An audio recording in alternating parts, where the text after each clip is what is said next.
Everyone, and welcome to the 51st episode of Battles and Voices. I'm Lupika, and I'm the founder and host. I'm Ashley, and I'm a volunteer in outreach and guest relations and research and guest prep team. We serve on the executive board of Vitals and Voices. Battles and Voices brings together generations of people involved in healthcare in order to foster a supportive community. Please welcome our guest, Emily Kidder. Emily, thank you so much for joining us today. We're so excited to have you on Battles and Voices. To start us off, feel free to kind of introduce yourself and share a little bit about what you do. Yeah, thank y'all so much for having me on. So, my name's Emily. I was born and raised in South Central Louisiana in Cajun country. I went to college at Tulane University in New Orleans, and I didn't take any gap years. Went straight to medical school after marrying the love of my life the summer after graduation.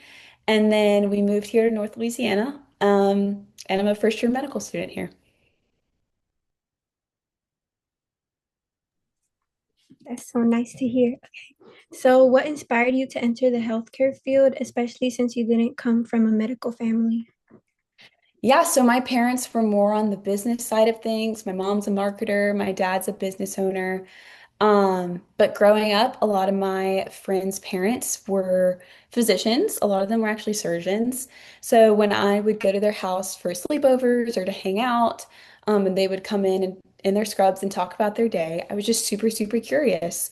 Um, I did, the science classes in high school and middle school, and people were like, "Hey, you should think about medicine." And, my high school self was like, "Sure, why not?"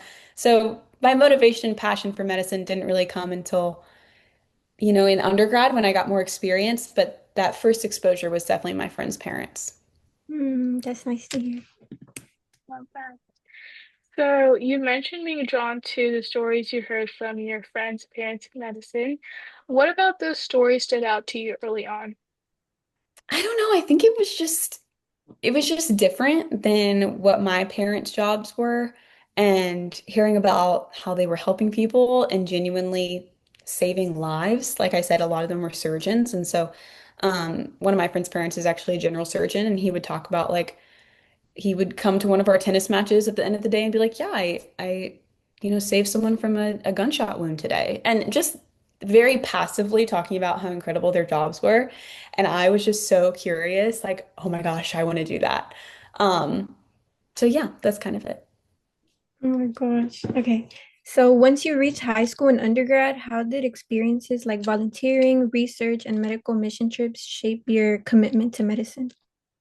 Yeah, like kind of like I said earlier, I was curious about it and I had taken, the basic science classes. But that passion for medicine, I really don't think that comes until you meet patients. And so once I was in undergrad and I got to volunteer at the Children's Hospital in New Orleans, and then I got to go on a medical mission trip to Guatemala and meet patients there, I think that's when I was like, oh my gosh, this is what I want to do. I was sitting down with patients. I worked on the art cart at the Children's Hospital, so I would wheel around the little cart full of colored pencils and coloring books and markers and stickers. And I would sit with the kids on their bed and like play and color and talk to them. And I've made some really, really sweet connections with patients and they told me their stories. And I think that's what was like, oh my gosh, I want to be the person that's coming in and taking care of them and encouraging them and supporting them through one of the scariest situations of their life. I think that was those connections with patients was what really propelled me forward towards medicine. Love that. So medical school can be demanding, especially since you mentioned you haven't taken gap years since the traditional student would. So what motivates you to keep going, particularly during those challenging moments? I think honestly, my faith, number one, I'm a Christian. And so knowing that my hope and my identity is not in my career, it's in something bigger than myself, I think is really what pushes me forward and gives me the foundation of, joy and contentment and strength and endurance. That's just a major part of who I am. But also my husband is such an incredible support system. He, helps me meal prep for the week and makes dinner and make sure that I have my whole study set up during the day when I'm here studying. And my family was also incredibly supportive, continues to be supportive, even if I'm not as close to them like physically. But I think having people around me that are incredibly encouraging and supportive has been one of the biggest things. Having that connection in relationships and that balance and spending time with them, I think is really important. Oh my God, yeah, having a nice circle is super important to have. So you shared that your faith plays a central role in your journey. How has that helped you navigate the pressures of medical training? Yeah, I mean, I think a big pressure for, especially right now with having social media and you can go and see what other pre-meds are doing or what other med students are doing, what physicians are doing. Um, I think a big pressure is to make that your identity and make that who you are as a whole person. But I think one thing that's really important to me is medicine is a part of who I am, but it's not the defining characteristic of who I am. I still, I do Pilates, I bake bread, I'm a wife, I'm a daughter, I'm a sister, I'm a friend. I go to church and I get to hang out with my friends there. And I think my faith is the foundation that helps me be present in all of those situations and moments and experiences. And I think the fact that my foundation is not in myself, it's in the Lord, and I can get my hope and joy and empathy and love doesn't come from anything that I have to give, it's from God, and I can give that to my patients. I think it really sets me up to make sure that I'm not going to be burnt out because I know it's not my own energy. It's from the Lord. Yeah, definitely agree. I think faith to me is also really big. And after I was baptized, like in the summer, I think my faith has like really grown bigger. And it's really important to remember that you're not just doing it for yourself, but you're doing it for him. Yeah, I love that. Exactly. Yeah. So, balance in medicine is something you're so deeply passionate about. Why do you think maintaining a life outside of medicine is important as well? I think honestly, it makes you a better student, it makes you a better friend, it makes you a better physician when you're not in this little bubble of medicine. I think when you're a pre-med, you have a tendency to become friends with other pre-meds. And I think that's super great, just like I'm friends with a lot of my med school classmates. But if I was only friends with them, I think I would kind of forget what the normal world is like because it's such an intense bubble of, 8 hours a day of studying and people going crazy about exams. And then I'll go to church and see my friends who aren't in medicine, and they're like, yeah, we just hung out this weekend. And studying is not normal for them. And I think that's such an incredible reminder of like, there are so many things that you can do, so many hobbies. I'm so happy I have kept up with a routine of reading for fun, even in medical school. And my husband and I play board games and just things that make me human and not just like a little study robot. I think that's incredibly important. And I think it makes you more present with your colleagues and especially your future patients as well. Yeah, I definitely love to hear that. And it's super true because I've seen pre-meds or like people in medical school drop out because of the reason of finding a struggle, finding a balance, or people to support them. So how do you how do supportive relationships, hobbies like Pilates, like you said, the faith that you have help you show up as a better medical student and future physician? I think doing things that obviously I love medicine and I wouldn't be doing it if I didn't love it. But doing things that aren't medicine that I love help me have more energy and motivation to go into the classroom every day and be like, okay, I'm excited to learn. We're in anatomy right now. And so having an evening of playing board games or hanging out with my husband and doing other things, not just being like overwhelmed with information, but taking that break. And then I can go in the morning and be like, oh my gosh, I'm so excited to learn this now. I think it just helps me have a reset from not being, I don't feel like I'm drowning. Like medical school is absolutely a lot. And if you let it be that much, it can feel like you're drowning. I feel like I'm constantly treading water because it's a lot and you kind of you just have to keep going. But I'm not drowning. And I think all the little things in my life, I recently got into sourdough baking and I was an art minor in college, so I did pottery. And I think all those little things just help bring so much joy and energy into my life. And then I can go into my studying sessions and my classroom sessions and times in the hospital with so much more energy and contentment. Yeah, definitely. So, looking back at your undergraduate years, you made an intentional choice to spend your summers more differently than many pre-med students. What kind of influenced that decision for you? Yeah, I think, as a pre-med, you are told you have to do all these checklist things to get into medical school.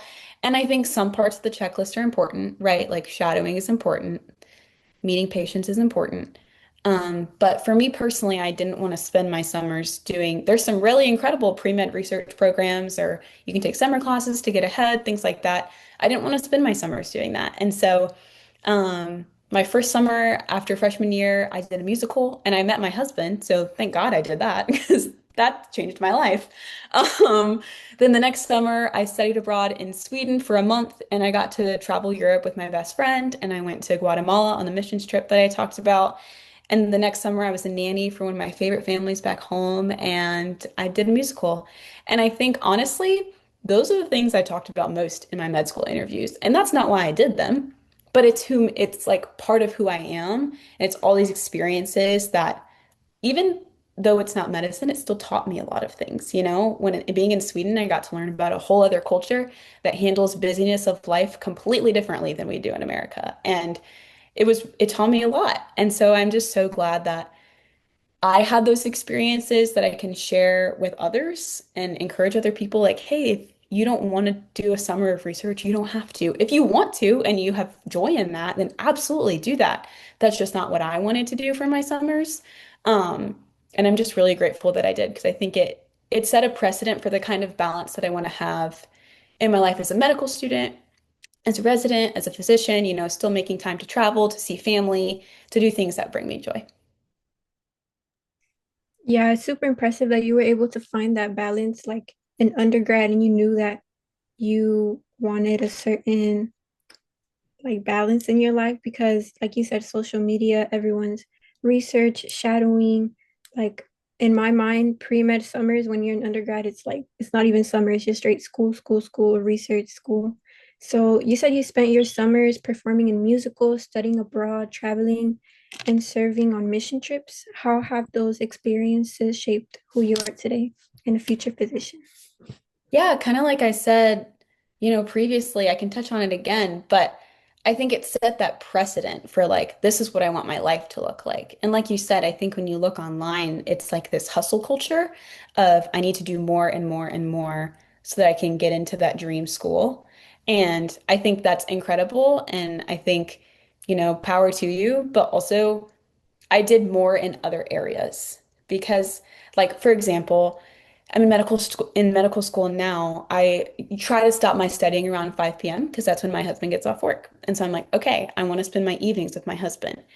If I studied all evening and all day, I might be able to get a point or two more in my exams. But in my mind, I'm like, no, my relationship with my husband and my peace and the balance in my life is more important than being number one. Does that make sense? So, like, I think those summers and having those activities and experiences were like a signal for me to be, hey, this is the kind of doctor you want to be. You want to make time for other things that make you a human, not just a science robot that doesn't know how to talk to people, you know?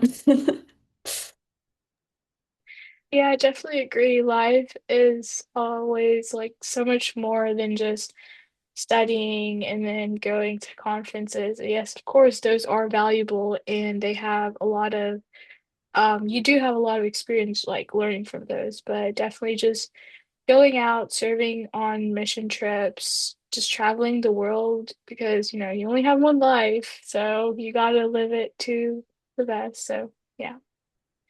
So, to wrap things up, what advice would you give to students who feel pressure to do everything for their resume, but are worried about losing balance or even joy along the way?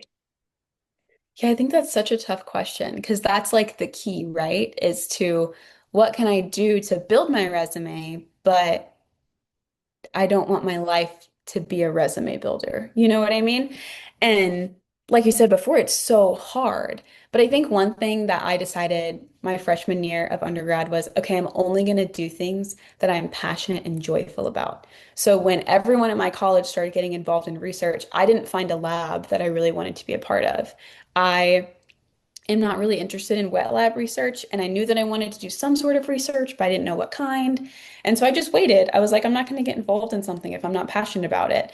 And then a few months later comes along this research opportunity for maternal mental health in families where their babies were in the NICU. And it was my passion project, and I loved it, and it was so incredible. And so I think because I loved what I was doing, yes, it was something for my resume, but it wasn't just like a line on my resume. It was something that I could talk about and talk about why I was passionate about it and my interest in it and things like that. And so I think when pre-meds are thinking, oh my gosh, how can I do everything? How can I get into medical school? Do the things that bring you joy. Like I said earlier, I mean, I seriously, in my medical school interviews, they asked me maybe one or two questions about research and classes, and then everything else was, oh my gosh, tell me about your pottery. Tell me about what musical you were in. Tell me about your travels, because that's what makes you you, and it makes you human, and it makes you different. And that's so important for being a well-rounded student, a well-rounded physician, is being yourself all the time and doing things that bring you joy, because then you can enter into the workplace and enter into the classroom with more energy, not being burnt out, joyful, contentment, and full of balance. I really love to hear that. So inspiring because I'm worried about the balance and not being able to see family because I'm very much family oriented. And just hearing that you're able to balance all these things while still being a medical student. So happy to hear. I'm so glad. Yeah. Thank you so much, Emily, for sharing your story and for reminding us that balance and faith can coexist with ambition in medicine. Definitely. Your perspective is such an important reminder that who you are outside of medicine matters as just as much as who you are within it. To everyone tuning in, thank you so much for joining us on this episode of Vitals and Voices. Your support truly means the world to us. If you enjoy this conversation, then be sure to follow, share, and stay tuned for more episodes of Battles and Voices. We'll see you next time.